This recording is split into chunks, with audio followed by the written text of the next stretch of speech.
Welcome to this tutorial, guys. In this, fifth part of trigonometric functions, we're going to try and determine the angle gamma. So the symbol here is the symbol that we have for gamma. Okay, in the previous video, I spoke to you, I ended off by asking this question here, and I will get to the answer at the end of the video, I think. Okay, cool stuff. So before we work out gamma, we have to figure out what gamma is. Okay, and before I start, I will say determine the angles gamma, where gamma is between 0 and pi over 2. Okay, so 0 and pi over 2 is helpful, but we don't really know what that is, so let's rather change it to decimals, so 0 and 1.571. Okay, so this probably won't affect you, but it's important to note that we need to have this restriction of between 0 and pi over 2 because of the fact that sine graphs go on forever and ever. So we get the same values repeating at different points. So example, the point here is the same as the point here, is equal to the value of the point here. When I say it's the same point, I'm saying the intercept is the same. Okay, all of them lie on the same line. Okay, cool. So let's go see. Okay, so what do you ask for? We are asked for gamma. Okay, so essentially what this is saying is that the intercept is 0.5 and we need to figure out what the angle is. So if we go to our graph, we go to 0.5, let's say is here, and we need to be between 0 and pi over 2, so we know we're looking for some angle there. Okay, so that's the physical meaning of the answer that we're getting out. Okay, so again, not too difficult. The way that you go about doing this is we use the inverse sine function. So that is when we take the sine function across an equal sign, we make it gamma is equal to sine to the minus 1 of 0.5. Okay, and to get that on the calculator, you have to be, first of all, we're working in radians, so we put it into radian mode, and then it's shift and above the sign. So you click on the sign button, and that gives us sine to the negative 1. And if we calculate that, we get a value of 0.524. And that value is valid because we're in this range. Okay, looking at the next question, we do exactly the same thing. Taking cos to the other side becomes cos to the minus 1 times 0.7, which gives us an answer of 0.795. And again, it's within that range. Okay, all the answers end up being between that range, so I'm not going to check it from here onwards. But in a test or exam, you should check. Okay, so again, gamma is equal to tan to the minus 1 over times 5,3, which gives a value of 1.384. And so those weren't too hard. So simply plug and chug there. Okay, so looking at this question. So this question is a little bit different. So we've got the, okay, actually, before we do this, I want to actually do another example. So let's add 1.1 in here. And let's do sine alpha equals 3. Okay, if we say sine to the minus 1 is equal to 3, our answer, if we do it on our calculator, is no, or it gives us an error, so there is no solution. Okay, so now we really have to ask ourselves, why is this the case? Why is the answer no solution?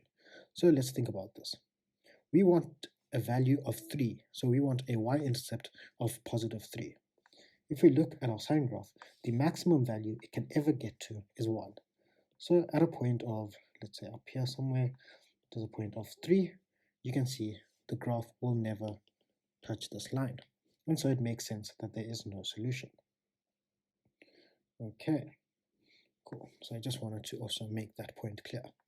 So no solution is the correct answer. Okay, so going on to this question, cosec. So we know that cosec is 1 over sine, and so 1 over sine gamma is equal to 4. Okay, so from there we multiply this up while taking the 4 down, so we get sine gamma is equal to 1 over 4 or 0.25, and we put it into our calculator, so gamma equals sine minus 1 over 4, and we end up that gamma is equal to 0.253. Again, a valid answer. Okay, with cosec we do the same thing. Cosec is equal to 1 over, see, so cosec is equal to 1 over cos gamma, which is equal to 0.4. Okay, so then we swap these around, so we have we have cos gamma equals 1 over 0.4, which is equal to 1 over 0.4 is equal to 2.5. Okay, so what can we say about this? Okay, let me just write that a bit better, is equal to 2.5. Okay, so we need gamma equals cos to the negative 1 of 2.5, and if we look at our cos graph, we come to a similar problem. We will never get to a value of 2.5. So what do we say? We can say that there is no solution. So the answer here is no solution. Okay, now we're looking at cos. Okay, I think I have actually made a mistake. So that should be sine, and this should be sine. So sorry about that. Sine, sine, sine, and sine. So if we have cosec, if we look at our rules, cosec goes with sine. So there we go. I even make mistakes. Okay, now we're looking at 1 over cos gamma equals 3. So we have cos gamma equals 1 over 3, gamma equals cos to the minus 1 over 3, and gamma comes out as being 1.23. So that is the final answer. Now we have cot gamma. So again, we can have 1 over tan gamma equals 0.9. So tan gamma equals 1 over 0.9. So tan gamma equals 10 over 9, and gamma is therefore equal to tan minus 1 of 10 over 9, which is equal to 0.838, and that is the final answer. Okay, then the last question I have is cos gamma over sine gamma. Okay, so what do we know about tan? Okay, so tan gamma equals sine gamma over cos gamma. So that's not the same. So we have 1 over tan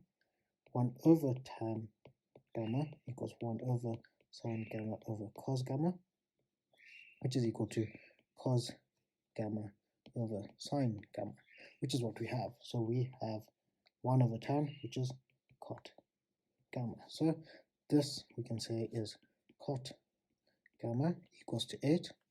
So let's clean up a little bit.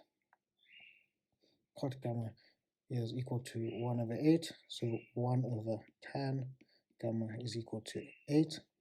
So tan gamma equals 1 over 8. Gamma is equal to tan to the negative 1 over 8. So gamma is equal to 0.124. Okay, and that's the last answer. Okay, so that's the last question as well. So now I want to go over some concepts with you, okay? So with the sine and cos graph, right? With the sine and cos graph, the maximum value we can ever get is 1, and the minimum value we can ever get is minus 1. Similarly, for the cos graph, the maximum value we can ever get is 1, and the minimum is negative 1. So when we get questions like this, right, this value here must always, when we have sine and cos, this value here, the output value, must be between, so let's say x must always be between 1 and -1. What about with the tan graph?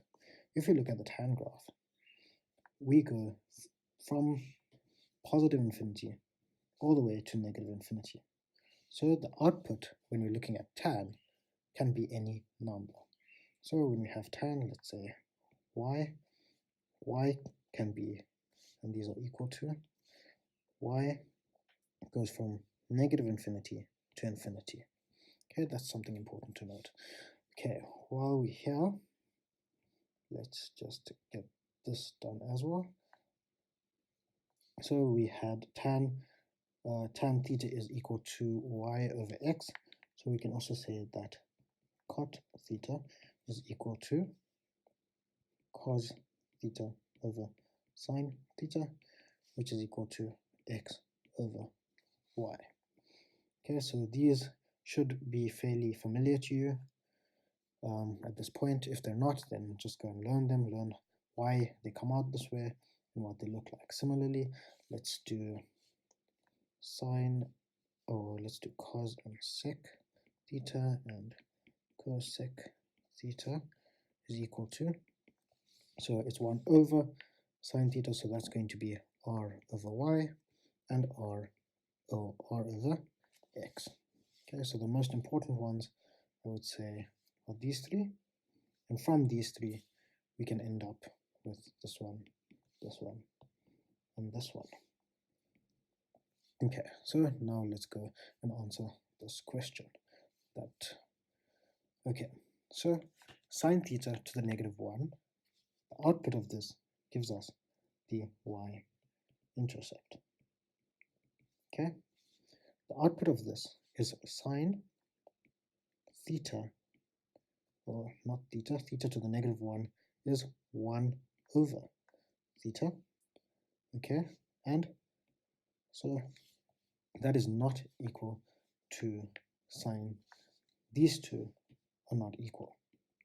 Okay, and then the last one is we have sine theta to the -1, which is 1 over, so we can imagine there being a big bracket like that, being 1 over sine theta, which is equal to cosec theta.